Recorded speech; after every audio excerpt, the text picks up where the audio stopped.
Hey guys, it's James Dainard with ProjectRE, and we are outside of our flip that we just completed in Greenlake, Washington.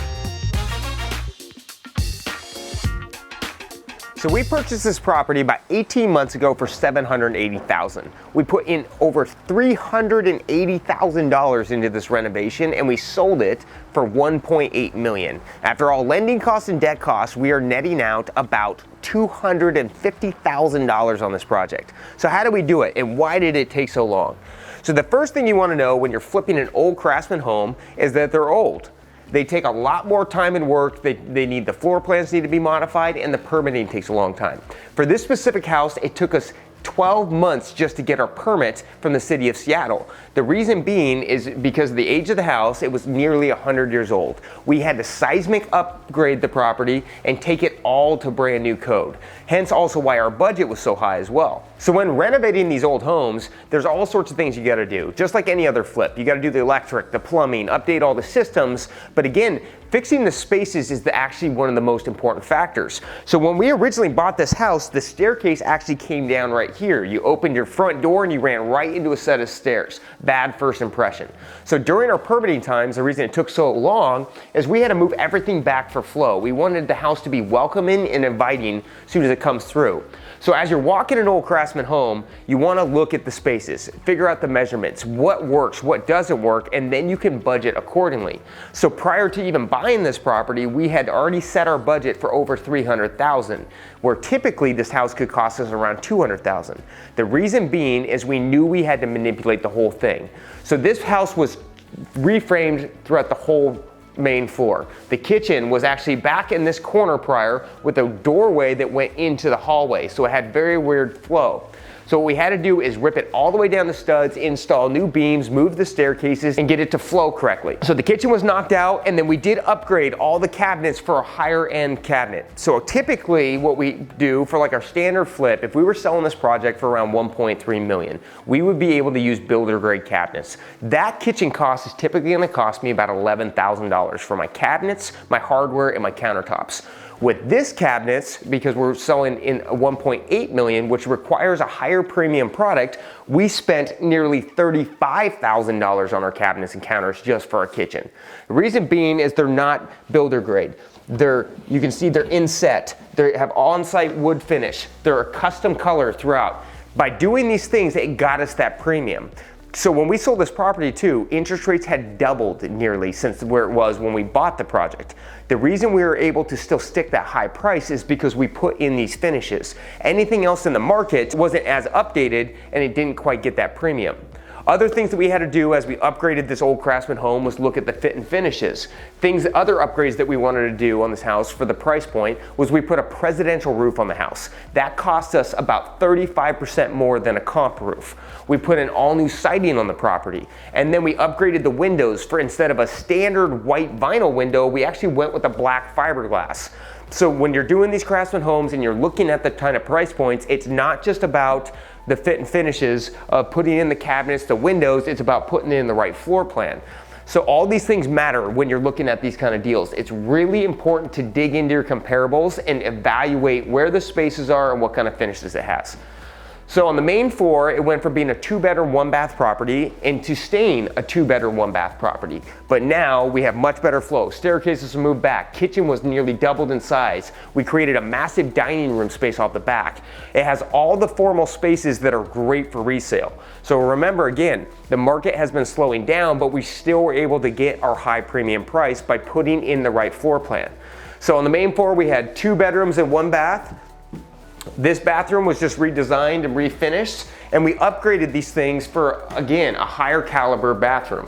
So as you're doing your renovations and you're looking at going to the higher price points or updating old homes, you want to look at what the kind of finishes you're putting in. So every one of our bathrooms has tile that's designed to the era. We went with a penny tile, more classic look to match with the architectural style.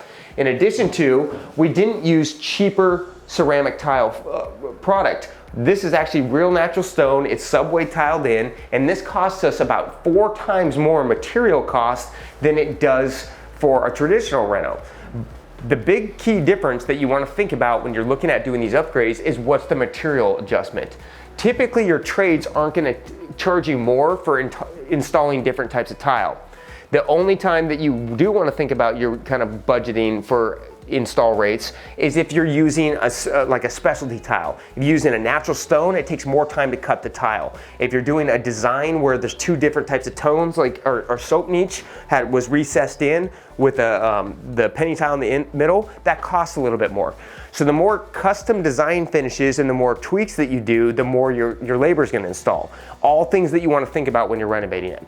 So upstairs what we did is it was actually a very unfunctional area. It had a weird bedroom over here, a weird bedroom over here, and the floor plan wasn't good. 2 bedrooms, 1 bath on the main, 2 bedrooms, no bath on the upstairs, and then 2 bedrooms and 1 bath in the basement. Not good for resale. So we took this one all the way down the studs and we created a sitting area and a massive oversized bathroom. Again, part of the reason we could get the premium in the house is because these spaces are not common in these old Craftsman homes. A lot of times old Craftsman homes have tight spaces, smaller bathrooms. We wanted to capture the second bedroom and turn it into a huge 5-piece bath, freestanding tub, oversized shower, double vanity sink with a toilet room. In addition to it flows into a giant walk-in closet. These again are not common for this kind of product. So as the market kind of slows down, the more specialty items and spaces that you can create, the better it's going to resell. But it does take time and money. Again, remember, this project took us 18 months and we spent nearly $120 a square foot taking it to new construction code. So now that we looked at what we did on the first 2 main floors by ripping them all the way down to studs and reconfigure them, let's see what we did in the basement to optimize the value there. So when we bought this property, it was actually a mini rooming house. The previous owner had tenants in it for a long time. What they had done is they actually created it was 2 or 3 bedrooms in the basement, 1 bath, a laundry room, and then they converted their garage into additional living space to get higher rents. That did not work well for optimal resale. In Seattle, there's lots of tight parking, lots of parking issues. So what we did is we actually reconfigured it back to how it was originally built into a garage because it allowed for better parking space. In addition to, on the schematics, it made a big difference for the curb appeal. Rather than having this house that looked like it should have had a garage that was finished with siding and a window, we put the garage back in so it balanced out the house. So we got more parking and a better schematic by ripping out the livable square footage. We then reconfigured and stripped this all the way down the studs. Even though when we bought it, it didn't look that bad, what we were having is we had adjusted weird floor heights. In these old homes, you have to look out for leveling. Many of these homes are really crooked. As you walk through, it doesn't mean that it's actually a foundation issue. It's just that they're 100 years old and they've settled down. But it will cause you massive problems on your resale if you don't correct these items. So we took it all the way down to studs just to get it leveled out. In addition to, we had some wasted space and we moved the bathroom from this corner of the house all the way that was more central. So now as the flow comes down through the stairs, they have their laundry and bathroom, which are sistered next to each other, which saves us money on our plumbing. You know, a little flip tip is, as you're doing your plumbing, stack them all in the same location. It's less plumbing work. It costs you less. We actually did our laundry, bathroom, and wet bar all in this section because it reduced our plumbing cost, but it did not affect our flow of our house. Also, what we did is in most homes now, what we try to do is add an affordability factor. It makes your property more marketable. You know, especially with interest rates rising rapidly. Homeowners are looking at ways to subsidize their cost. Cost of mortgage is up 40%. So as we looked at this property, we wanted to put in a wet bar. The next buyer on this property can actually subsidize their mortgage by over 35% by renting this unit out for about $2,100 a month. So by giving them the option, it allows it more marketable to the masses to where more people can buy it. So in the basement, what we did is we went from being a 2-bedroom, 1 bath, not that functional, not that great for flow, great for a rental, and we went back to a 1-bedroom with a formal living room, bathroom, laundry, and its own little wet bar that flows out to its own separate entrance. By doing these things, it made the property most marketable and to get us the highest price. So when you're buying a Craftsman home and you're going for a more luxury finish, remember, as you're doing your initial walkthrough, there's 2 main budget items you want to look out for. The first one is the floor plan and scope of work. What do you need to do to optimize that value? It's not always about finishing with cabinets and countertops and putting all the shiny things in. A lot of times when you're looking at your comparable data, the ones selling for these high premium have specialty items. Maybe they have a large backyard that you need to spend more money on your landscaping. How is the floor plan? Where are the bedrooms and bathroom spaces? These were all things we had to look at when we were evaluating this property. This dictated how much we were going to adjust on our budget for our structural, our framing, our plumbing, our electrical, our seismic. Those are huge cost drivers in a project that we had to account for up front.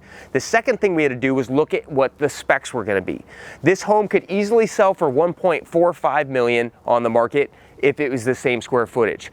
But because we adjusted the floor plan to get it to the most modern, and we put in a premium spec, we were able to achieve that higher number. We had to go through every one of our comparables, walk through them, see what finishes they had, what kind of materials they did. That dictated on how much we were going to spend on our siding, windows, and roofs, and what kind of upgrades we're going to do. If we would have missed those upgrades, we could have sold this property for $200,000 less, which would have been detrimental for the profit. So thanks for tuning in and checking out our project in Greenlake, Washington that we just got done finished flipping. For more information, make sure you like and subscribe below, or you can also check us out on Instagram at jdainflips, and we will see you guys next time.